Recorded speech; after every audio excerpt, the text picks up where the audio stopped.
दोस्तों नमस्कार, मैं हूँ आरजे स्वस्ति और आज आप सबके लिए लेकर आई हूँ कहानी मृत्यु अटल है। एक चतुर व्यक्ति को काल से बहुत डर लगता था और वो ये सोचता था कि मेरी किसी भी क्षण मृत्यु हो सकती है, वो क्या करे। एक दिन उसे चतुराई सूझी और काल को ही उसने अपना मित्र बना लिया। उसने अपने मित्र काल से कहा, मित्र तुम तो किसी को भी नहीं छोड़ते, तो मुझे भी एक दिन ले ही जाओगे। काल ने कहा, ये मृत्यु लोक है, जो आया है उसे मरना ही है, सृष्टि का शाश्वत नियम है ये, इसलिए मैं मजबूर हूँ। पर तुम मित्र हो, इसलिए जितनी रियायत कर सकता हूँ करूँगा।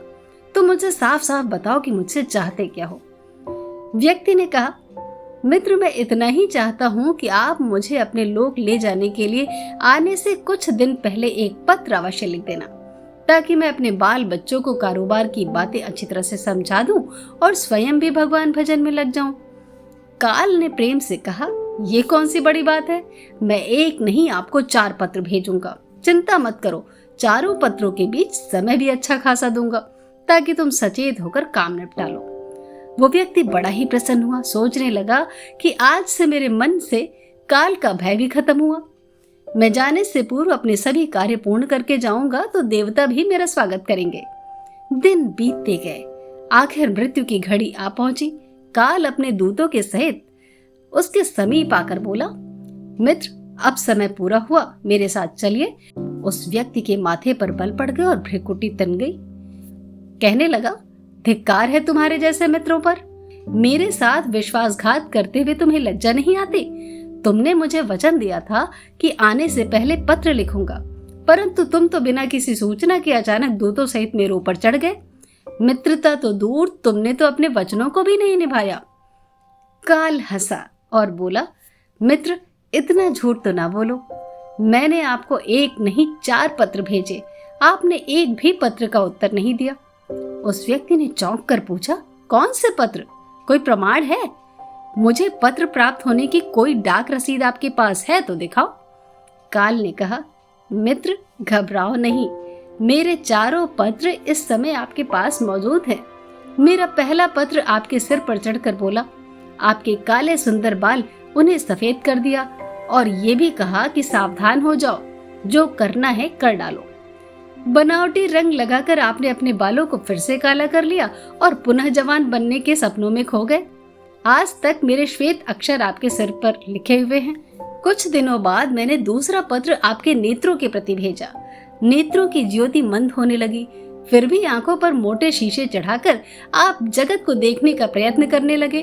2 मिनट भी संसार की ओर से आंखें बंद करके ज्योति स्वरूप प्रभु का ध्यान मन में नहीं किया।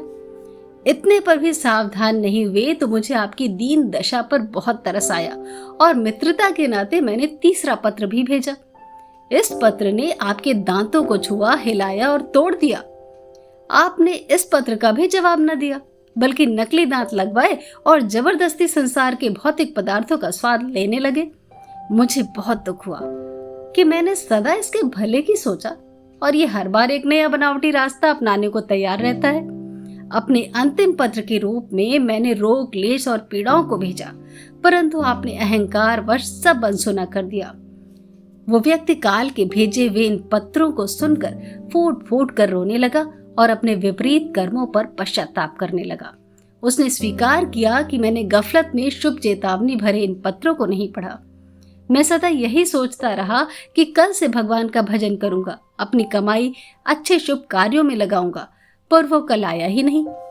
काल ने कहा, आज तक तुमने जो कुछ भी किया, राग, रंग, स्वार्थ और भोगों के लिए जानबूझकर ईश्वरीय नियमों को तोड़कर तुमने कर्म किए। उस व्यक्ति को जब कोई मार्ग दिखाई नहीं दिया तो उसने काल को करोड़ों की संपत्ति का लोभ दिखाया।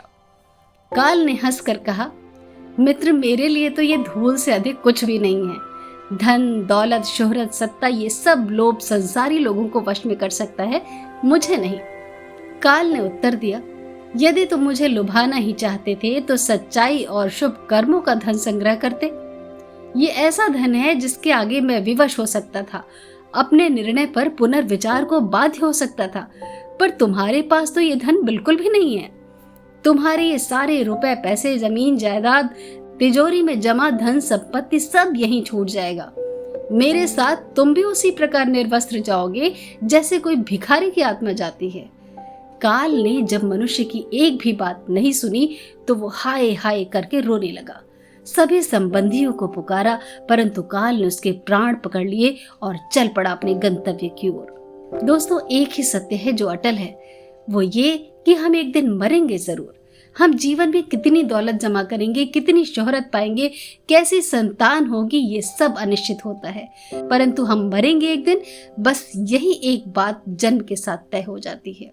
समय के साथ उम्र की निशानियों को देखकर तो कम से कम हमें प्रभु परमेश्वर को याद में रखने का अभ्यास करना चाहिए। हमारी आज की कहानी कैसी लगी जरूर बताइएगा, और अगर आपको ये कहानी पसंद आई तो वीडियो को लाइक और चैनल को सब्सक्राइब करना ना भूलें। अगली कहानी लेकर जल्दी हाजिर होते हैं, तब तक के लिए स्वस्थ रहिए, सुरक्षित रहिए। नमस्कार।